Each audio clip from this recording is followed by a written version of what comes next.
pueden ser, pero ¿Cómo no? habría que ver, y yo ahorita sí no tengo mi ley, pero con mucho gusto se la voy a explicar la próxima vez para que quede seguro. Bueno, gracias, licenciada. No tenga pena. ¿Tienen alguna otra duda, alguna pregunta? Bueno, si no tienen ninguna duda, les voy a aclarar. Este punto no va a entrar en el segundo examen parcial. Este punto, lógicamente, va a quedar hasta para el final, para que lo tomen en cuenta. Este punto no va a entrar al segundo examen parcial. Yo ya les dije cuál era el contenido del segundo examen parcial. Entonces, vamos a comenzar la clase, si es tan amable. Y hoy nos tocaría comenzar nuestro punto número 7. De acuerdo al programa que está diseñado, el punto número 7 se llama en el programa determinación tributaria, pero yo se los puse aquí que también el tema lo pueden encontrar ustedes como determinación del tributo, aunque en el programa está como determinación tributaria. ¿Qué vamos a ver? Vamos a ver la definición, vamos a ver las características, vamos a ver las clases de determinación tributaria y vamos a hacer el análisis del código tributario del proceso de determinación tributaria. Si va alguna duda que en el camino se vaya desarrollando, no tienen ningún tipo de problema, pueden pararme y yo con mucho gusto se los explico. Ustedes saben que hay muchos autores que estudian este tema tributario. Son bastantes. Lógicamente, al ser bastantes los estudiosos de esta materia tributaria, son varias las definiciones que surgen entre los doctrinarios especializados en este tema. Y así es como muchos han vertido una definición sobre lo que es determinación tributaria o determinación del tributo. Y así tenemos nosotros varios. En primer lugar, ustedes saben que nosotros venimos consultando mucho a Héctor Villegas, que Héctor Villegas es un clásico del derecho tributario y para él la determinación tributaria o la determinación del tributo es el acto o conjunto de actos dirigidos a precisar en cada caso particular. Son tres cosas lo que se quiere precisar en cada caso particular. En primer lugar es si existe una deuda tributaria.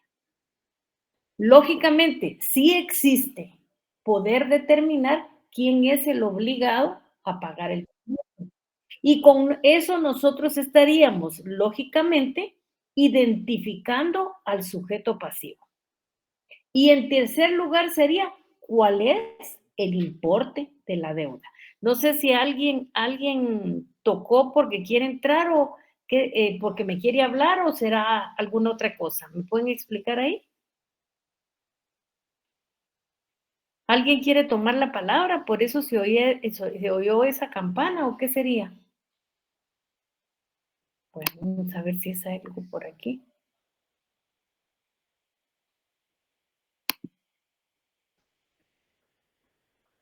Bueno, a Carlos Alirio Castellano Zamora le pediría que para la próxima vez entre con su correo que dio en la facultad, porque este es otro correo. Entonces le rogaría que entre con el que le corresponde para que no haya ningún inconveniente. Hoy le di entrada, pero la próximamente yo tengo instrucciones que no deje entrar a nadie que no esté dentro del listado de la facultad. Por otra parte, tenemos lo que dice Sergio de la Garza. Sergio de la Garza también es uno de los doctrinarios importantísimos. ¿Y qué dice Sergio de la Garza? Sergio de la Garza dice que la determinación tributaria es el acto del sujeto pasivo. O sea, él está diciendo que es el acto que realiza el contribuyente, por el que reconoce que se ha realizado un hecho generador. Ese hecho generador que le es imputable a uno o varios sujetos pasivos. Y en ambos casos, por el que se liquida y cuantifica el adeudo en dinero, una vez valorizada y aplicada la tasa ordenada por la ley. Con palabras diferentísimas, a las que expresó Héctor Villegas, él lo que quiere saber es que, lógicamente, siempre pone en contacto el hecho generador por el que se liquida y cuantifica el adeudo en dinero, valorizada por la tasa aplicada en la ley. Nosotros no vamos a inventar ninguna tasa. Todísimas las leyes tributarias traen la tasa por la cual se debe cuantificar lo que se debe de pagar. También tenemos a Giuliani Fonrush. Y Giuliani Fonrush dice que la determinación tributaria es el acto o conjunto de actos emanada de la administración o de los particulares. Aquí ya está diciendo que la determinación la puede hacer la administración tributaria o la pueden hacer los particulares. Nosotros miramos, por ejemplo, que en la ley de herencias, legados y donaciones, quien la hace es la administración, con el visto bueno de la Contraloría General de Cuentas. En la de circulación de vehículos, la hace la administración. En la de impuesto único sobre inmueble la hace las municipalidades y casi la mayoría ahora las hace la administración. O en ambos coordinadamente, destinados a establecer en cada caso particular, en primer lugar, la configuración del presupuesto de hecho. Y lógicamente esa configuración del presupuesto de hecho es hablar del hecho generador. Él dice, luego, la medida de lo imponible y el alcance cuantitativo de la obligación. ¿Cuánto es en cuánto se va a medir? Puede ser el 12, el 13, el 5. ¿Y cuánto va a ser lo que yo tengo que pagar de mi obligación? Entonces, palabras más, palabras menos, son tres cosas los que se debe de examinar en la determinación del tributo. Siempre tenemos que tener claro que la determinación tributaria puede ser un acto o un conjunto de actos que pueden emanar de la administración o de los particulares, o ambos coordinadamente, pero con un fin primordial, con un destino primordial. ¿Y cuál es ese destino? La configuración del presupuesto de hecho. Es saber cuál es el hecho generador. ¿Cuál va a ser la medida de lo imponible? La medida de lo imponible no la creamos nosotros. La medida de lo imponible está contenido en la ley. Y luego el alcance cuantitativo de la obligación. Y cuando se está diciendo alcance cuantitativo, se está diciendo el cuánto. Si nosotros miramos con otras palabras, Héctor Villegas nos lo dice de mejor manera, porque Héctor Villegas nos dice que es un acto o conjunto de actos. Él no dice si son de la administración o de los particulares, solo dice acto o conjunto de actos. Nos habla también que es en cada caso en particular. Y él nos dice que son tres cosas las que se deben de establecer. Si existe una deuda, y si existe una deuda, ¿quién es el obligado y cuál es el importe de la deuda? Entonces, si nosotros queremos concluir tomando en cuenta estas tres definiciones, cuando nosotros hablamos de determinar tributariamente o la determinación del tributo, lo que buscamos que es establecer en qué momento la deuda tributaria se convierte en dinero en efectivo, cuantificar la obligación en declarar la existencia de la obligación tributaria. Eso es lo que nosotros queremos buscar a través de la determinación tributaria. Si hay deuda, ¿quién es el obligado y cuál es el importe que tiene que pagar? Y para eso nosotros tenemos que leer qué es lo que nos dice nuestro código tributario. Recuérdense que yo les he dicho desde el primer día y les he suplicado que tengamos a la par el derecho tributario para lógicamente ir viendo cada una de estas figuras. Vámonos al artículo 103. El capítulo 3 me habla de la determinación de la obligación tributaria. Es más, la ley no habla ni obligación tributaria, o sea, no habla de la determinación tributaria ni la determinación del tributo, sino la llama determinación de la obligación tributaria. ¿Qué dice el artículo 103? El artículo 103 dice: la determinación de la obligación tributaria es el acto mediante el cual el sujeto pasivo o la administración. Y aquí, lógicamente, nuestra ley está tomando lo que dice Giuliani von Rusch y dice que es el conjunto, es el conjunto de actos emanados de la administración o de los particulares, mientras que la ley nos dice sujeto pasivo o la administración, según corresponda conforme a la ley o ambos coordinadamente, que declaran la existencia de la obligación tributaria, calculan la base imponible y su cuantía, o bien declaran la inexistencia, exención o inexigibilidad de la misma. El artículo 104 nos habla cumplimiento. Determinada la obligación tributaria, el contribuyente o responsable debe cumplirla sin necesidad de requerimiento de la administración. O sea, a nosotros no nos dice, usted tiene que pagar IVA en un arrendamiento, usted tiene que pagar impuestos sobre la renta, usted sabe que tiene un mes para pagar los impuestos y usted tiene que ir al sistema o su contador le tiene que sacar el recibo dice hasta cuándo lo puede pagar usted y a pagarlo. No le está mandando la carta a decir, ¿sabe qué? De esta factura usted tiene que pagar, nada de eso. Dice, debe de cumplirse sin necesidad de requerimiento de la administración. El contribuyente o responsable puede, bajo su absoluta responsabilidad, presentar formularios electrónicos o por cualquier otro medio establecido en este código, para lo cual puede contratar los servicios de un contador público y auditor o un perito contador. La administración tributaria establecerá los procedimientos y condiciones para que el contribuyente responsable autorice al contador público y auditor o al perito contador. Esto es importantísimo que lo tengan en cuenta. Luego vamos a ver cómo hay determinación por el contribuyente o responsable y determinación de oficio, que es la que la realiza la administración tributaria, y la ley nos da otras características. A ver, dudas, preguntas de esta definición. Dudas o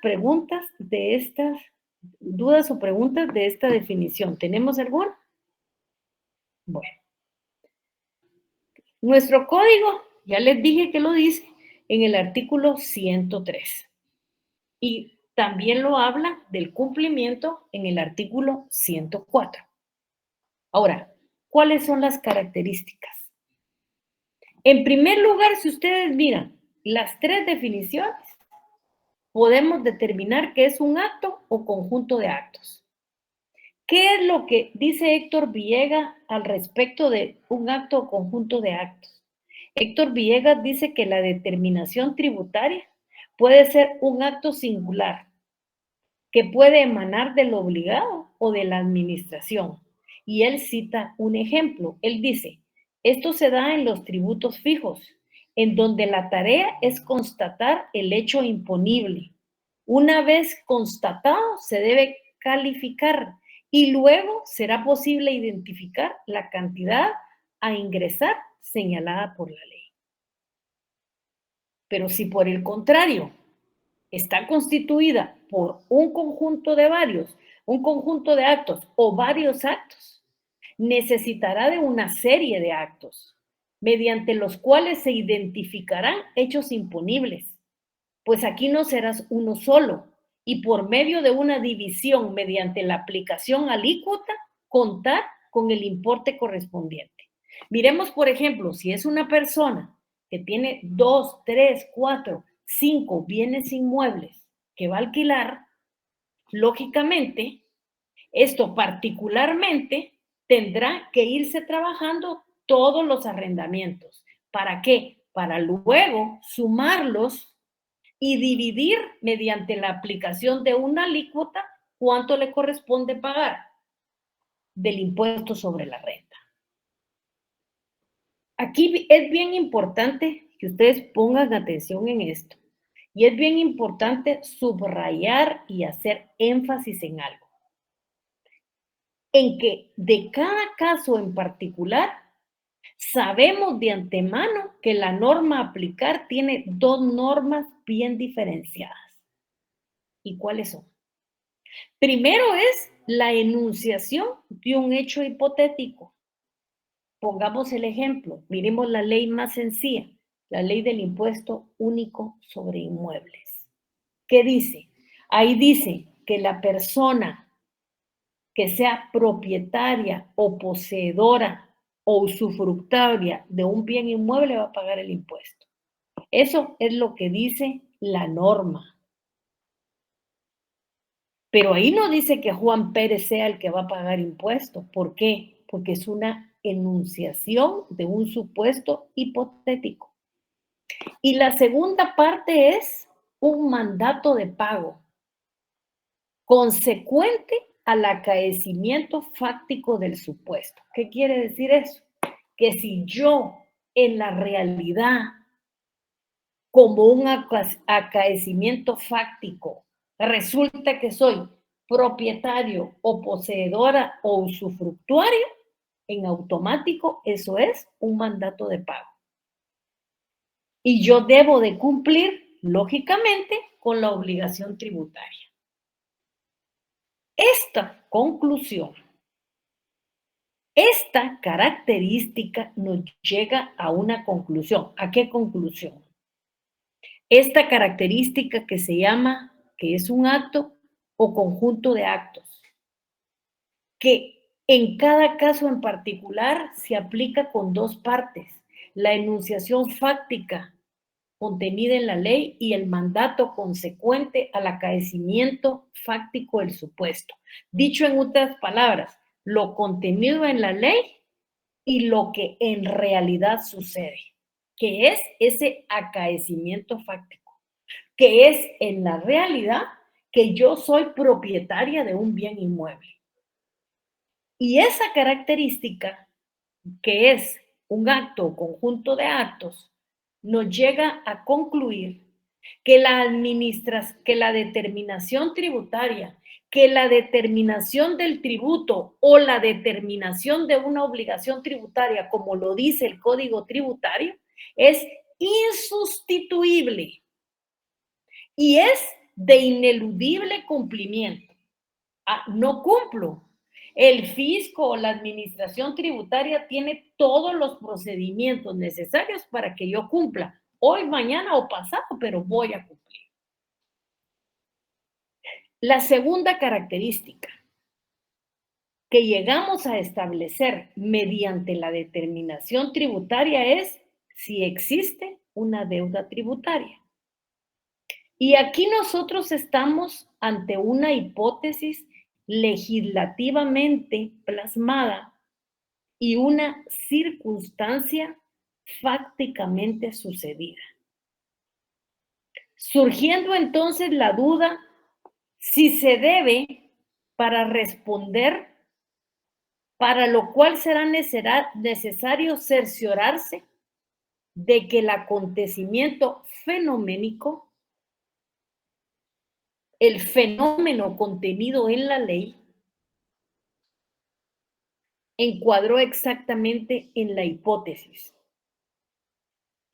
Y comprobar esto puede resultar muy sencillo. Por ejemplo, debemos de establecer si un comerciante vendió una mercancía. Y si por ese hecho de venta de la mercancía tiene un valor que tributar sobre el mismo. Y aquí, por el contrario, resulta difícil verificar si una empresa obtuvo beneficios que la tornen en contribuyente del impuesto sobre la renta, o por el contrario, no solo hubo utilidades, sino pérdidas. Entonces aquí será necesario establecer entonces que aquel hecho o situación se adecua a la hipótesis contenida en la ley, que lo hace ser un destinatario legal.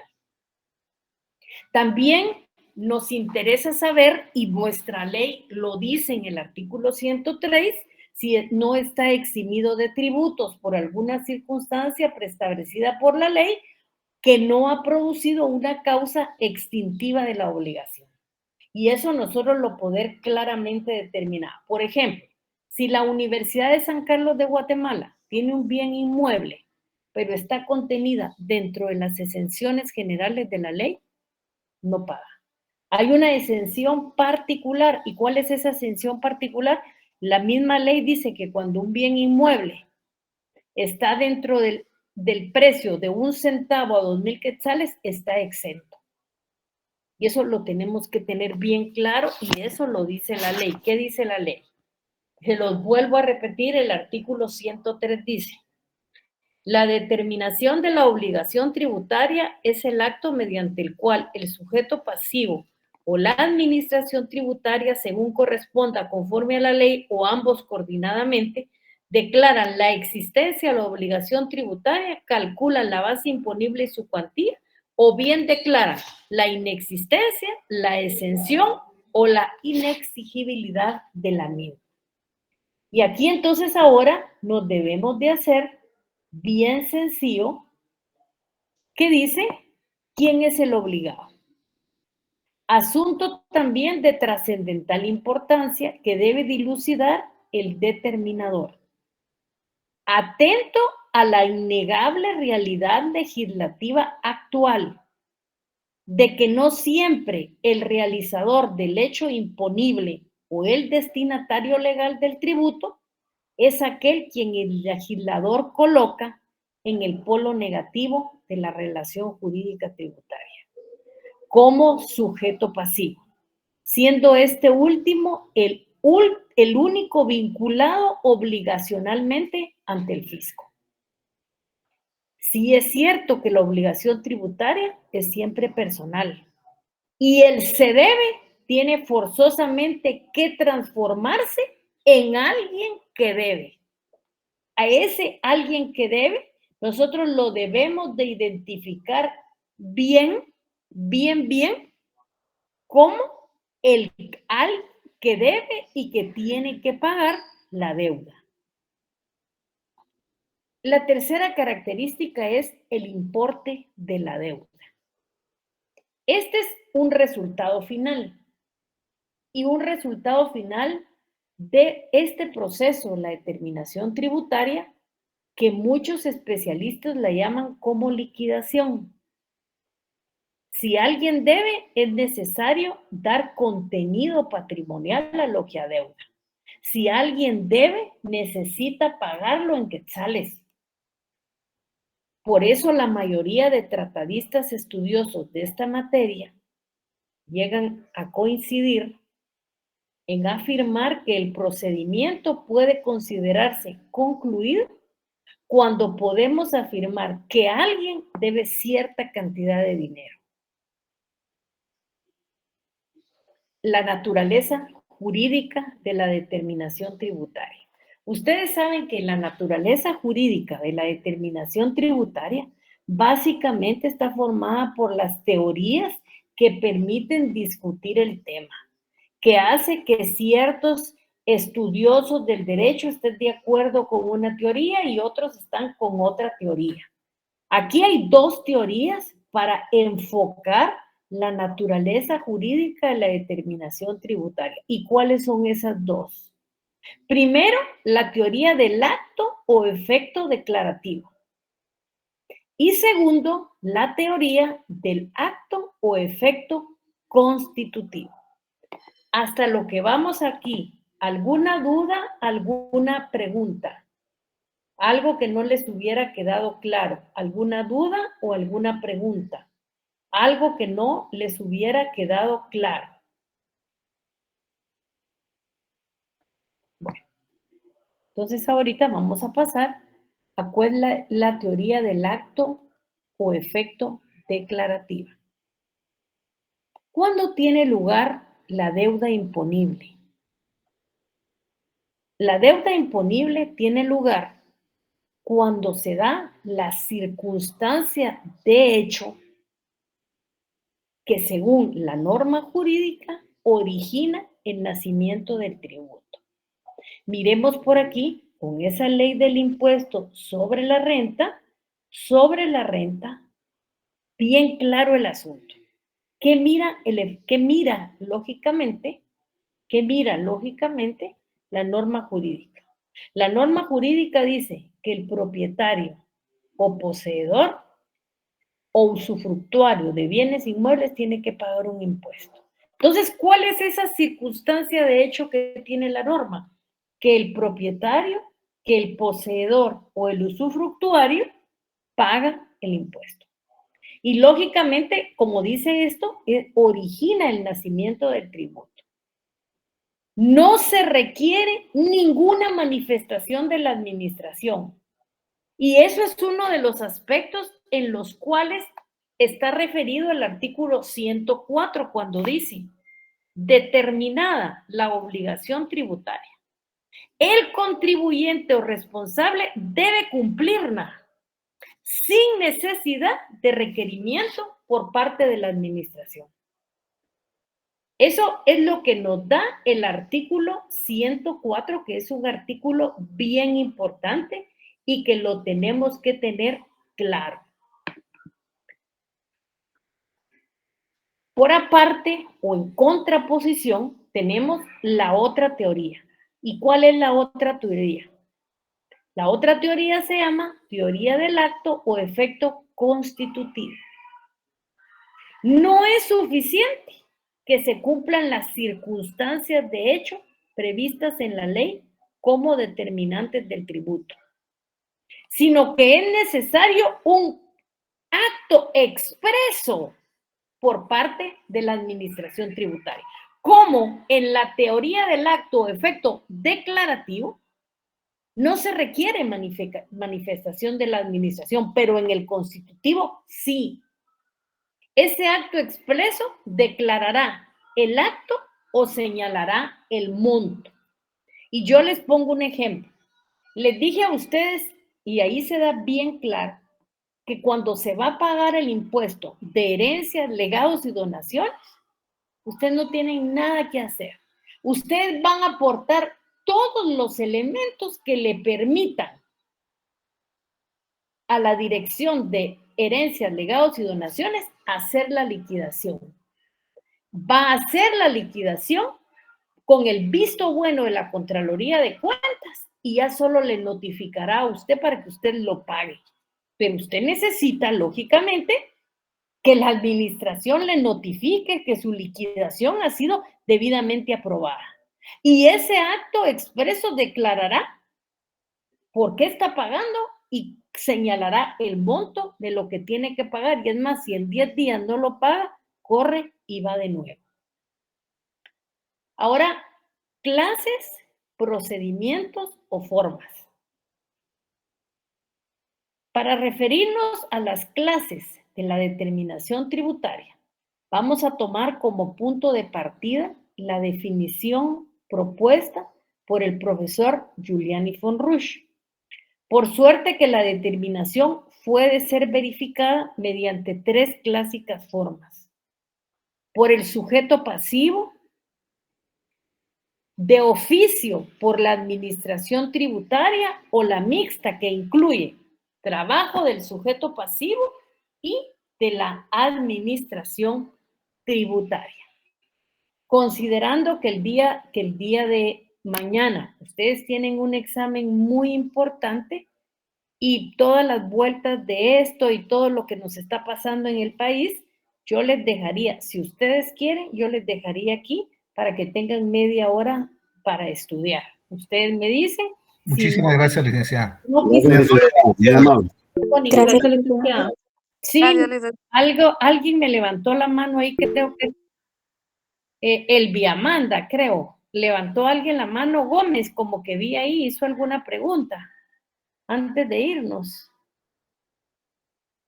Elvia. Buenas noches, licenciada. No, yo creo que fue alguien más, pero no fui yo, ¿No disculpe. fue usted? ¿O Débora Gómez? Porque aquí estoy viendo a Débora Gómez. No sé si ella levantó la mano porque la verdad ya no me dio mucho tiempo de leer. No, licenciada, solamente le estaba agradeciendo. Ah, bueno, no tenga pena entonces. Sí, Georgina, ¿qué manda? Buenas noches, licenciada. Muchas gracias. Fíjate Gracias. que con la novedad de que hay un compañero que hoy estaba intentando ingresar al Classroom y ya probó de muchas formas, ya eliminó cookies y el historial de su computadora y no le da acceso. Entonces yo no sé, ¿verdad? Si estuviera dentro de sus posibilidades, tal vez generar un nuevo enlace, porque yo le mandé el link y el código y él estaba Mire, fíjense intentando. que el problema, le voy a decir una cosa, que yo no genero el enlace.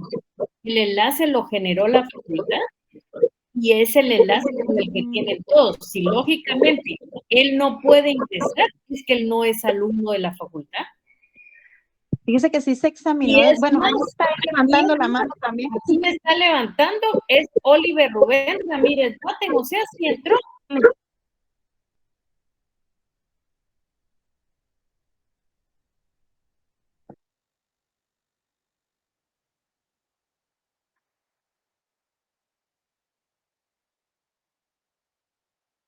Pero ¿qué es lo que no le deja conectarse?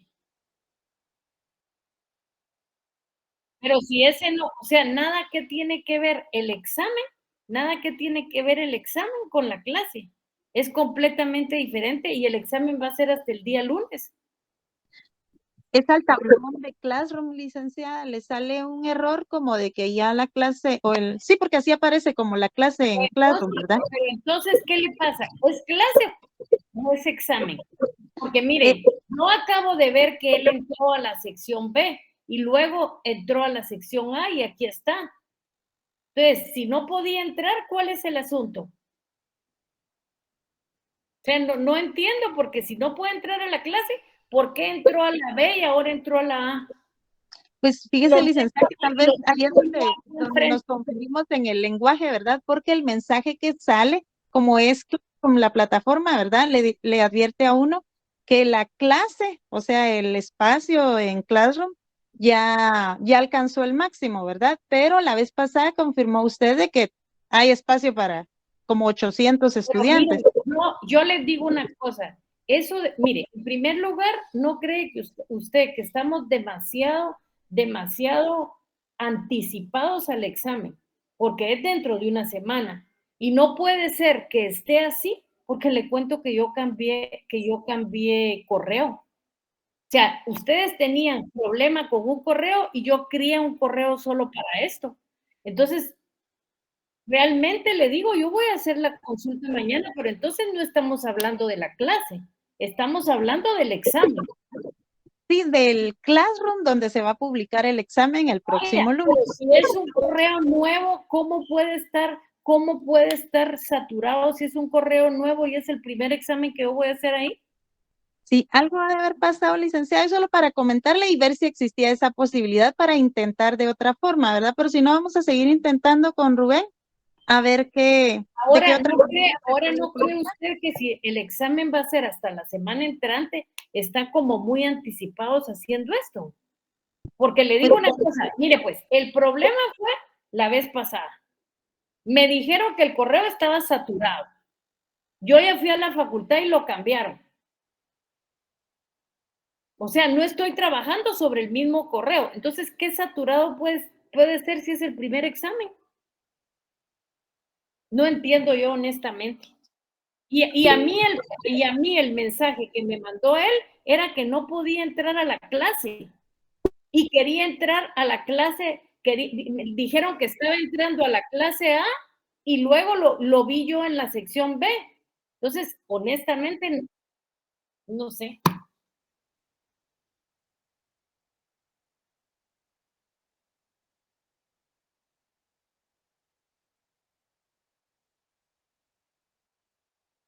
No, le voy a leer porque yo tengo los mensajes. El problema es que esto se genera porque ustedes no son claros.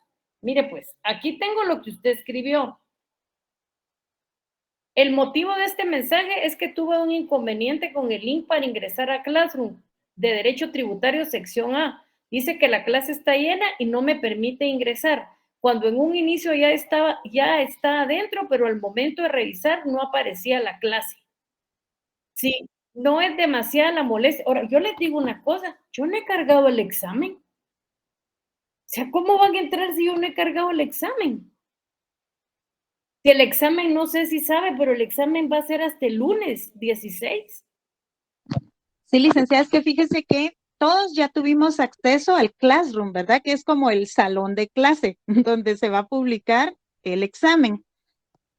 Y ya solo esperar a que el próximo lunes usted publique el examen a las 8:30, como nos informó, para que ya podamos tener acceso al examen. Pero ya todos hemos ingresado, solo Rubén es el que no ha podido ingresar a ese espacio. De repente que él no ha podido ingresar, porque esto está amarrado con los correos con los que él se inscribió en la clase. Bueno, entonces yo no sé qué está pasando, porque eso sí ya no es conmigo. Si todos entraron y solo él no entra, ahora, yo le voy a decir una cosa, él estaba queriendo entrar a la A y él es de la B. Porque eso es lo que puso él aquí. Él quería entrar a la A y dice, si no es demasiada molestia, usted podría suministrarme un link para unirme, por favor. Y le están diciendo que la sección de él no es la B, sino que es la A. Entonces, no sé, o sea, mi pregunta es, ¿por qué todos pueden y él no?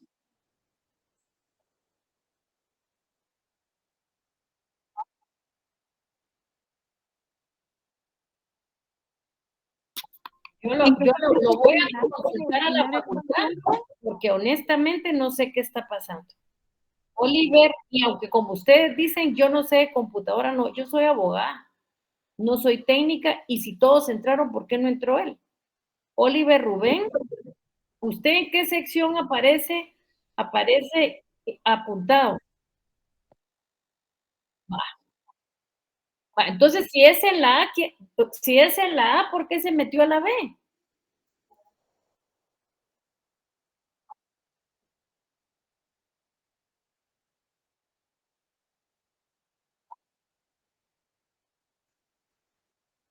No, si yo a usted lo vi en la A, usted entró cuando yo ya estaba terminando la clase. Yo lo vi. Pues entonces entró otro con el nombre suyo, pero yo lo vi en la A y apunté el nombre, por eso se me quedó. De todos modos, lo voy a ver. Su número de carnet.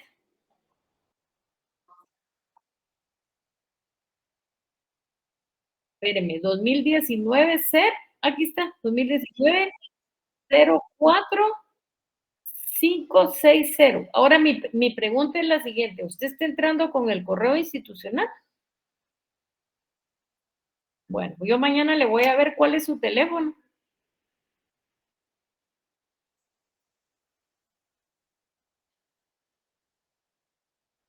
Sí. Pero eso de que me diga que no he podido entrar porque está llena, si yo generé la facultad me generó a mí un nuevo correo, en ese correo nunca se ha hecho ningún examen, ¿cómo va a estar saturado?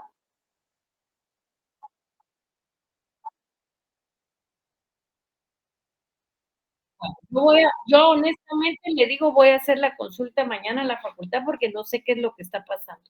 Y en el caso de Débora Gómez, ¿qué pasó?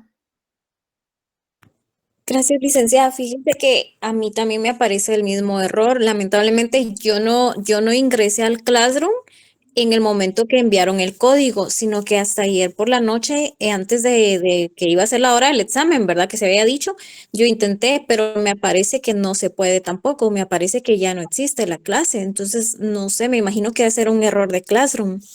Ahora, yo lo que les digo es una cosa y alguien me puede ayudar a mí, pero si yo no he abierto para nada, yo no abrí el examen.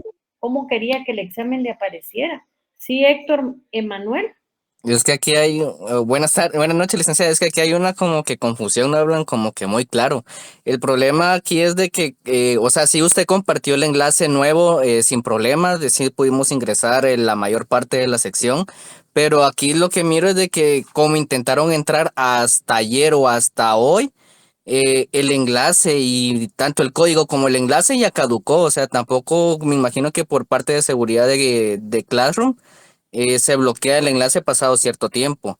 Entonces, ahorita si usted o la persona que le ayuda mira el Classroom, el enlace ya habrá cambiado, igual que el código de la clase. Entonces, aquí miro, yo es lo que veo, de que por ingresar hasta ahorita tarde, el enlace ya no le sirve. Y por lo que usted dice de que el examen no lo ha subido, los compañeros se refieren más a entrar al Classroom, a la sección como tal, no al examen.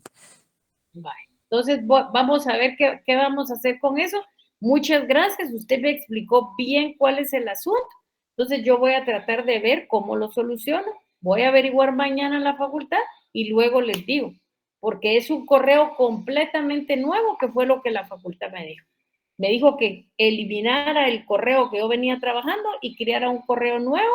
Y es más, probablemente hasta a mí me mandó esto de ese correo nuevo. Yo tengo un mensaje. Ahorita les digo. Dice. Espérenme. Sí, y aquí claramente me dice que se habilitó y que se deshabilitó, como dice el compañero, porque no se hizo el examen. Hasta que yo lo abra va a estar habilitado. Entonces yo les voy a verificar mañana, pero yo les pido un favor, métanse cuando se mandan los enlaces para que no haya ningún tipo de problema. Entonces lo hacen como siempre, como cuando se les da la gana y ese es el inconveniente. Pero yo lo voy a ver mañana para resolverlo y como va a haber clase el jueves, vamos a ver qué es lo que va a pasar. Entonces yo ya les diré. Muchas gracias, licenciada. Gracias, licenciada. Entonces, repitiéndole, el día lunes a las 8:30 de la noche va a ser el examen. Porque dijeron que si tenía permiso del otro catedrático, no sé qué, nos vamos a evitar problemas. 8:30 es el examen. Los que no se puedan examinar, ustedes ya saben cuál es la forma que tienen que usar. De acuerdo al reglamento de evaluación, tienen que hacer una solicitud y tienen que mandar su constancia de por qué no se pudieron examinar. Y yo ya les señalo día y hora para que les pueda practicar el examen de manera oral y así tienen su examen. ¿Alguna duda? ¿Alguna pregunta? Bueno, vayan a estudiar entonces, pasen feliz noche. Que estén bien. Feliz noche, licenciada, gracias. Feliz noche, se Buenas cuidan. noches, licenciada, gracias. Adiós, feliz noche.